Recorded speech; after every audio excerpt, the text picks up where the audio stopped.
ქართული პარტია ლიდერების გარეშე რჩება. გაერთიანება ლევან გაჩიჩილაძემ, კოკა გუნცაძემ, კახა მიქაიამ და ლევან ჩიკვაიძემ დატოვეს. მათ სპეციალური განცხადებაც გაავრცელეს, სადაც თავიანთი გადაწყვეტილების მთავარ მიზეზად ქართულ პარტიასა და სხვა ოპოზიციურ ძალებს შორის წარმოქმნილ უთანხმოებებს ასახელებენ.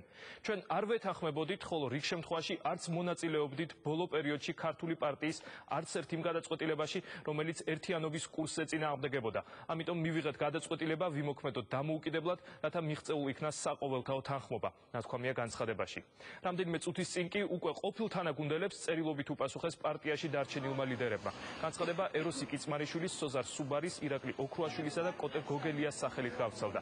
მათი თქმით, პარტია მუშაობას საკუთარი მიზნების მისაღწევად ჩვეულ რეჟიმში განაგრძობს. სატელევიზიო კომენტარს ამ თემაზე ყველა თავს არიდებს. მცირე განმარტება მხოლოდ პრეს-სამსახურის წარმომადგენელმა გააკეთა. გადავწყვეტ, რომ დატოვეს პარტიის რიგები, პარტია ჩვეულებრივად აგრძელებს მუშაობას, წარმატებას უსურვებს ჩვენს ყოფილ წევრებს უკვე. კონკრეტულად რომლებმა დატოვეს? ლევან გაჩიჩილაძემ, კოკა გუნცაძემ, კახა მიქაიამ. მიზეზი თვითონვე აქვს ახსნილი თავის განცხადებაში. ლევან ჩიკვაიძე. ეს რას ნიშნავს? პარტია დაიშალა თუ? რატომ უნდა დაიშალოს პარტია? ერთი ორი წევრის გამოკლებით პარტია არ იშლება. თუ არის ირაკლი ოქრუაშვილი ამ ყველაფერზე ინფორმირებული და მისი პოზიცია თუ ჯერჯერობით არ ვიცი. ეგ ინფორმაცია არ მაქვს, რომ ბატონ ირაკლის პოზიცია არ ვიცი.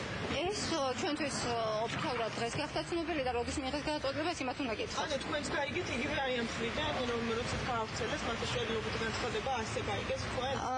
ოფიციალურად კი, მაგრამ ეხლა რაღაც წინაპირობები ალბათ იყო.